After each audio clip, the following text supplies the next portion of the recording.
ನನ್ನ ಜೀವದಾತರು, ಒಡೆಯರು, ಸೃಷ್ಟಿಕರ್ತರು ಹಾಗೂ ಇಂದಿಗೂ ಜೀವಂತರಾಗಿರುವ ಯೇಸುವಿಗೂ ಎಲ್ಲರ ಮಧ್ಯಸ್ಥೆಯೂ ತಾಯಿಯೂ ಆದ ಪರಿಶುದ್ಧ ಕೃಪಾಸನ ಮಾತೆಗೂ ನನ್ನ ಕೋಟಿ ಕೋಟಿ ವಂದನೆಗಳು. ನಾನು ಅನಿತಾ ಜಾನ್ಸನ್. ಇದು ನನ್ನ ಪತಿ ಜಾನ್ಸನ್. ನಾವು ತ್ರಿಶೂರ್ನ ಒಳ್ಳೂರು ಪ್ಯಾರಿಷ್ನ ಚೆಯ್ಯಾರಂನಿಂದ ಬರ್ತಾ ಇದ್ದೇವೆ. ನಾನು ಮೊದಲು ಒಡಂಬಡಿಕೆ ಮಾಡಿದ್ದು 2019ರಲ್ಲಿ. ನಾನು ಒಡಂಬಡಿಕೆಯನ್ನು 4 ಸಲ ನವೀಕರಿಸಿದ್ದೇನೆ. ನಾವು ಪ್ರತಿ ತಿಂಗಳು ಇಲ್ಲಿಗೆ ಬಂದು ಆರಾಧನೆಯಲ್ಲಿ ಭಾಗವಹಿಸ್ತಾ ಇದ್ವು. ಆಮೇಲೆ ಕೋವಿಡ್ ಬಂದ್ರಿಂದ ಆ ಸಮಯದಲ್ಲಿ ನಮಗೆ ಇಲ್ಲಿಗೆ ಬರಲಿಕ್ಕೆ ಸಾಧ್ಯ ಆಗಲಿಲ್ಲ. ಇದಾದ ಮೇಲೆ 2022ರಿಂದ ಮತ್ತೆ ಒಡಂಬಡಿಕೆ ನವೀಕರಿಸಲು ಬರಲಿಕ್ಕೆ ಸಾಧ್ಯ ಆಯಿತು. ನನ್ನ ಮೊದಲ ಒಡಂಬಡಿಕೆಯಲ್ಲಿ ನಾನು ನಿಯೋಗವಾಗಿ ಇಟ್ಟಿದ್ದು ನಮಗೆ ಒಂದು ಸ್ವಂತ ಮನೆ ಬೇಕು ಅಂತ. ಯಾಕಂದರೆ ನಾವು 28 ವರ್ಷಗಳಿಂದ ಬಾಡಿಗೆ ಮನೆಯಲ್ಲೇ ವಾಸ ಮಾಡ್ತಾ ಇದ್ವು. ನಮಗೆ ಪ್ರತಿ ಸಲ ಬಾಡಿಗೆ ಮನೆ ಬದಲಾಯಿಸುವಾಗಲೂ ಬಹಳ ಕಷ್ಟ ಆಗ್ತಾ ಇತ್ತು. ಆದರೆ ಒಡಂಬಡಿಕೆ ಮಾಡಿಕೊಂಡ ನಂತರ ನಮಗೆ ಸ್ವಂತ ಮನೆ ಸಿಗುತ್ತೆ ಅನ್ನೋ ದೊಡ್ಡ ಭರವಸೆ ಬಂತು. ಕೋವಿಡ್ ನಂತರದ ದಿನಗಳಲ್ಲಿ ನಮ್ಮ ಆದಾಯ ಮಾರ್ಗಗಳು ಹೆಚ್ಚಾದವು. ನನ್ನ ಪತಿಗೂ ಬಿಸ್ನೆಸ್ ಹೆಚ್ಚಾಯಿತು. ಅದರ ಜೊತೆಗೆ ನಾನು ಒಬ್ಬ ಟ್ಯೂಷನ್ ಟೀಚರ್. ನನಗೂ ಆನ್ಲೈನ್ ಕ್ಲಾಸಸ್ ಸಿಕ್ತು ಮತ್ತು ಟ್ಯೂಷನ್ ಕೂಡ ಸಿಕ್ತು.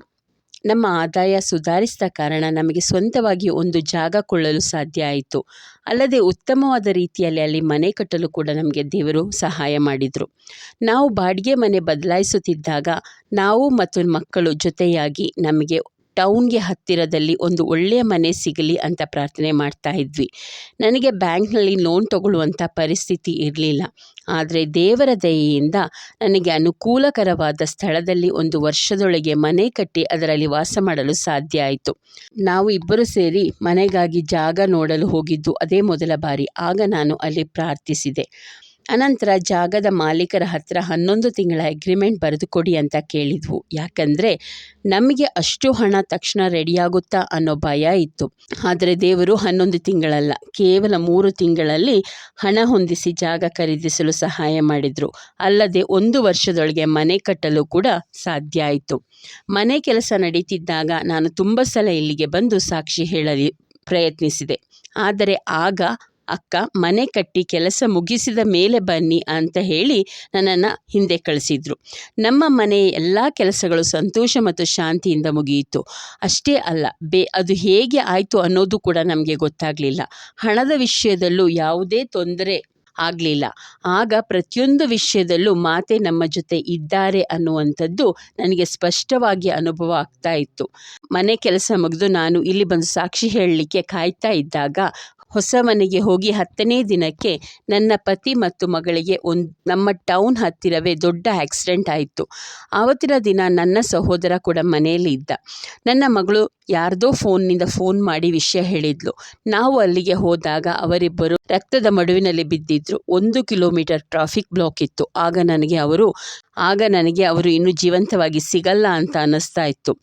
ಮಗಳು ಅರೆಪ್ರಜ್ಞಾವಸ್ಥೆಯಲ್ಲಿ ನಮಗೆ ಫೋನ್ ಮಾಡಿದ್ಲು. ಅವಳಿಗೆ ನಂಬರ್ ಹೇಗೆ ಸಿಕ್ತು ಅಂತ ಅವಳಿಗೂ ಕೂಡ ಗೊತ್ತಿಲ್ಲ. ನಾವು ಅಲ್ಲಿಗೆ ತಲುಪುವಷ್ಟರಲ್ಲಿ ಪತಿಗೆ ಪ್ರಜ್ಞೆ ಇರಲಿಲ್ಲ. ಅಷ್ಟರಲ್ಲಿ ಆ್ಯಂಬುಲೆನ್ಸ್ ಬಂತು. ಅವರನ್ನು ಆಸ್ಪತ್ರೆಗೆ ಕರೆದುಕೊಂಡು ಹೋಗಬೇಕಾದ್ರೆ ಅವರ ಕಾಲಿನ ಬೆರಳುಗಳೆಲ್ಲ ನೇತಾಡ್ತಾ ಇದ್ವು. ಅವತ್ತು ನಾವು ಆಸ್ಪತ್ರೆಗೆ ಹೋಗುವಾಗ ದಾರಿಯಲ್ಲಿ ನೀನು ಹೆದರಬೇಕಾಗಿದ್ದು ಏನೂ ಇಲ್ಲ ಎನ್ನುವ ಮಾತೆಯ ಸ್ಪಷ್ಟ ಧ್ವನಿಯನ್ನು ನಾನು ಕೇಳಿದೆ. ನನಗೆ ಚೆನ್ನಾಗಿ ಗೊತ್ತು ಅದು ಮಾತೆಯ ಧ್ವನಿಯೇ ಅಂತ. ಮಗಳನ್ನು ನಾವು ಕಾರ್ನಲ್ಲಿ ಕರ್ಕೊಂಡು ಹೋಗಿದ್ದು. ಅವಳ ಮೊಣಕಾಲಿನ ಮೂಳೆ ಮತ್ತು ಲಿಗಮೆಂಟ್ ಫ್ರ್ಯಾಕ್ಚರ್ ಆಗಿತ್ತು. ಆಗ ಅವಳು ಮುಂದಿನಿಂದ ಬಂದಂಥ ವೆಹಿಕಲ್ ಡಿಕ್ಕಿ ಹೊಡೆದು ಆಕ್ಸಿಡೆಂಟ್ ಆಯಿತು ಅಂತ ಹೇಳಿದ್ಲು. ದೇವರ ದಯೆಯಿಂದ ಹಿಂದಿನಿಂದ ಬೇರೆ ಯಾವುದೇ ವೆಹಿಕಲ್ ಅವರ ಮೇಲೆ ಹರಿಯಲಿಲ್ಲ. ಅವರಿಬ್ಬರೂ ರಸ್ತೆಯಲ್ಲೇ ಬಿದ್ದಿದ್ರು. ಆಸ್ಪತ್ರೆಗೆ ಹೋಗುವ ದಾರಿಯಲ್ಲಿ ನನಗೆ ಒಂದು ವಾಕ್ಯ ಕೇಳಿಸ್ತು. ಅದೇನೆಂದರೆ, ಮನುಷ್ಯನ ಹೃದಯದಲ್ಲಿ ಯೋಚನೆಗಳನ್ನು ಹಾಕಿಕೊಳ್ಳುತ್ತಾನೆ, ಆದರೆ ಅಂತಿಮ ತೀರ್ಮಾನ ಕರ್ತನದ್ದಾಗಿದೆ. ಜ್ಞಾನೋಕ್ತಿ 16:9. ಆಗ ನಮಗೆ ಹೊಸ ಮನೆ ಸಿಕ್ತು, ಮಕ್ಕಳು ಚೆನ್ನಾಗಿ ಓದ್ತಾ ಇದ್ದಾರೆ ಅಂತ ಮನಸ್ಸಿನಲ್ಲಿ ಎಲ್ಲೋ ಒಂದು ಕಡೆ ಅಹಂಕಾರ ಬಂದಿತ್ತೇನೋ ಅನ್ನಿಸ್ತು. ಆಸ್ಪತ್ರೆಗೆ ಹೋಗುವಾಗ ಪತಿಗೆ ತುಂಬ ಗಾಯಗಳಾಗಿದ್ವು. ಮುಖದ ಮೂಳೆಯೆಲ್ಲ ಪುಡಿಯಾಗಿತ್ತು. ಮೂಗಿನ ಮೂಳೆ ಮುರಿದಿತ್ತು. ಕಾಲಿನ ಬೆರಳುಗಳು ನೇತಾಡ್ತಾ ಇತ್ತು. ತಲೆಯಲ್ಲಿ ರಕ್ತ ಹೆಪ್ಪುಗಟ್ಟಿತ್ತು. ಡಾಕ್ಟರ್ಸ್ 48 ಗಂಟೆಗಳ ಕಾಲ ಏನು ಹೇಳೋಕ್ಕಾಗಲ್ಲ ಅಂತ ಹೇಳಿದರು. ನಾನು ಯೇಸುವಿನಲ್ಲಿ ನಾವು ಖಂಡಿತ ಕೃಪಾಸನಕ್ಕೆ ಬಂದು ಸಾಕ್ಷಿ ಹೇಳ್ತೇವೆ ಅಂತ ಪ್ರಾರ್ಥನೆ ಮಾಡಿದೆ. ಪ್ರಾರ್ಥನೆ ಮತ್ತು ಒಡಂಬಡಿಕೆಯ ಪವಿತ್ರ ವಸ್ತುಗಳ ಬಳಕೆಯಿಂದ ಕೇವಲ 2 ದಿನಗಳಲ್ಲಿ ಅವರು ಗುಣ ಹೊಂದಿದರು. ನಾನು ಪ್ರತಿ ಬುಧವಾರ ತ್ರಿಶೂರ್ನಲ್ಲಿರುವ ಪೋಪ್ ಪೋಲ್ ಮರ್ಸಿ ಹೋಮ್ಗೆ ಹೋಗಿ ಹಾಸಿಗೆ ಹಿಡಿದಿರುವ ರೋಗಿಗಳಿಗೆ ಊಟ ಉಣಿಸಿ ಅವರ ಬಟ್ಟೆ ಒಗೆದು ಶುಶ್ರೂಷೆ ಮಾಡ್ತೇನೆ. ಹಾಗೆಯೇ ಕೃಪಾಸನ ಮರಿಯನ್ ಗ್ರೂಪ್ನ ಮೂಲಕ ಡೈಪರ್ ಮತ್ತು ಆಹಾರವನ್ನು ವಿತರಣೆ ಮಾಡ್ತೇವೆ. ನಾನು ಪ್ರತಿದಿನ ಪವಿತ್ರ ಬಲಿಪೂಜೆಯಲ್ಲಿ ಭಾಗವಹಿಸ್ತೇನೆ. ನನಗೆ ನೀಡಿದ ಅನುಗ್ರಹಗಳಿಗಾಗಿ ಯೇಸುವಿಗೂ ಮತ್ತು ಪರಿಶುದ್ಧ ಮಾತೆಗೂ ಕೋಟಿ ಕೋಟಿ ವಂದನೆಗಳು. ಪರಿಶುದ್ಧ ಮಾತೆಯ ಪ್ರತ್ಯಕ್ಷೀಕರಣದ ಸಾಕ್ಷಿಯಾಗಿ ಅನಿತಾ ಜಾನ್ಸನ್ ತಮ್ಮ ಜೀವನದ ಅನುಭವವನ್ನು ನಮ್ಮ ಮುಂದೆ ಹಂಚಿಕೊಳ್ಳುತ್ತಿದ್ದಾರೆ.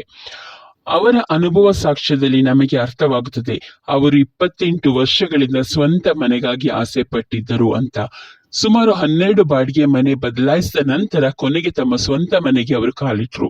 ಅಲ್ಲಿಗೆ ಬರುವಾಗಲೂ ಪರಿಶುದ್ಧ ಮಾತೆಯ ಒಡಂಬಡಿಕೆಯ ದೃಢ ವಿಶ್ವಾಸದಿಂದ ಯಾವುದೇ ಸಾಲಗಳಿಲ್ಲದೆ ಉತ್ತಮ ಮನೆ ನಿರ್ಮಾಣ ಮಾಡಲು ಸಾಧ್ಯ ಆಯಿತು. ಅದರ ನಂತರ ಈ ಕುಟುಂಬದಲ್ಲಿ ಆದ ಅಪಘಾತದಲ್ಲೂ ಪರಿಶುದ್ಧ ಮಾತೆಯ ರಕ್ಷಣೆ ಈ ಕುಟುಂಬವನ್ನು ಮಾತೆ ಕಾಪಾಡಿದ್ದನ್ನು ಅವರ ಮಾತಿನಲ್ಲೇ ನಾವು ಕೇಳಿದ್ವಿ. ಒಡಂಬಡಿಕೆಯೊಂದಿಗೆ ಅವರ ಜೀವನವು ಮುಂಬರುವ ದಿನಗಳಲ್ಲೂ ಮಾತೆಯ ಪ್ರತ್ಯಕ್ಷೀಕರಣದ ಸಾಕ್ಷಿಗಳಾಗಿ ಮುಂದುವರಿಯಲಿ ಎಂದು ನಾವು ಪ್ರಾರ್ಥಿಸೋಣ. ಹಾಗೆಯೇ ನಮ್ಮಲ್ಲಿ ಪ್ರತಿಯೊಬ್ಬರೂ ಅನೇಕ ಅಗತ್ಯಗಳೊಂದಿಗೆ ಇಲ್ಲಿಗೆ ಬಂದಿದ್ದೇವೆ. ನಮ್ಮ ಅಗತ್ಯಗಳನ್ನು ನಮ್ಮನ್ನು ಮಾತೆ ಪ್ರತ್ಯಕ್ಷೀಕರಣದ ಸಾಕ್ಷಿಗಳನ್ನಾಗಿ ಮಾರ್ಪಡಿಸಲಿ ಎಂದು ನಾವು ಪ್ರಾರ್ಥಿಸೋಣ.